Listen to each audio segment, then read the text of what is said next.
ইসলাম কি নারীদের মসজিদে যাওয়াকে নিষিদ্ধ করেছে? অনেকে এই বিষয়ে বিভ্রান্তিতে থাকেন। আজকের ভিডিওতে আমরা সরাসরি কুরআন ও হাদিসের আলোকে এই বিষয়টি পরিষ্কার করব।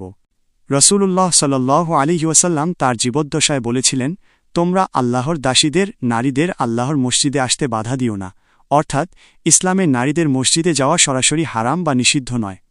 কিন্তু এরপরও কেন আজ আমরা নারীদের ঘরে নামাজ পড়ার ওপর এত গুরুত্ব দিই? এর পেছনে মূল কারণ হল নারীর নিরাপত্তা এবং সর্বোত্তম সওয়াব।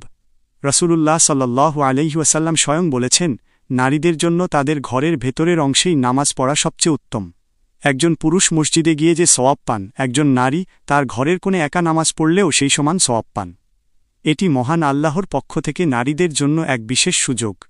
সবচেয়ে বড় সতর্ক বার্তাটি দিয়েছিলেন উম্মুল মুমিনিন হজরত আয়েশা রাদিয়াল্লাহু আনহা। রাসূলুল্লাহ সাল্লাল্লাহু আলাইহি ওয়াসাল্লাম এর ইন্তেকালের পর যখন তিনি দেখলেন নারীরা বিভিন্ন সাজসজ্জা বা সুগন্ধি ব্যবহার করে বাইরে বের হচ্ছে, তখন তিনি আক্ষেপ করে বলেছিলেন, নারীরা যা শুরু করেছে, রাসূলুল্লাহ সাল্লাল্লাহু আলাইহি ওয়াসাল্লাম যদি তা দেখতেন তবে তিনি অবশ্যই তাদের মসজিদে আসা নিষিদ্ধ করে দিতেন। চিন্তা করুন, সেই সোনালী যুগেই যদি ফিতনার ভয় থাকে, তবে আজকের এই নগ্নতা আর ফিতনার যুগে পর্দা রক্ষা করে মসজিদে যাওয়া কতটা নিরাপদ। ইসলামে নারীর সৌন্দর্যকে হীরা জহিরতের মতো সুরক্ষিত রাখতে বলা হয়েছে। আর বাইরে বের হওয়া মানেই কুঞ্জর এবং ফিতনার সম্মুখীন হওয়া। একজন নারী সুগন্ধি মেখে পরপুরুষকে আকৃষ্ট করার উদ্দেশ্যে বাইরে বের হলে তাকে হাদিসে কঠোরভাবে সতর্ক করা হয়েছে।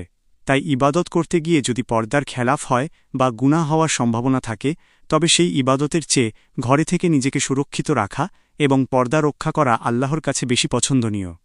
পরিশেষে ইসলাম নারীকে কষ্ট দিতে চায় না, বরং সর্বোচ্চ সম্মান দিতে চায়। মসজিদে যাওয়া জায়েজ হলেও আপনার জন্য আপনার ঘরই হল জান্নাতের সবচেয়ে কাছের জায়গা। আল্লাহ আমাদের মা বোনদের পর্দার সাথে দিন মেনে চলার তৌফিক দান করুন। আমিন।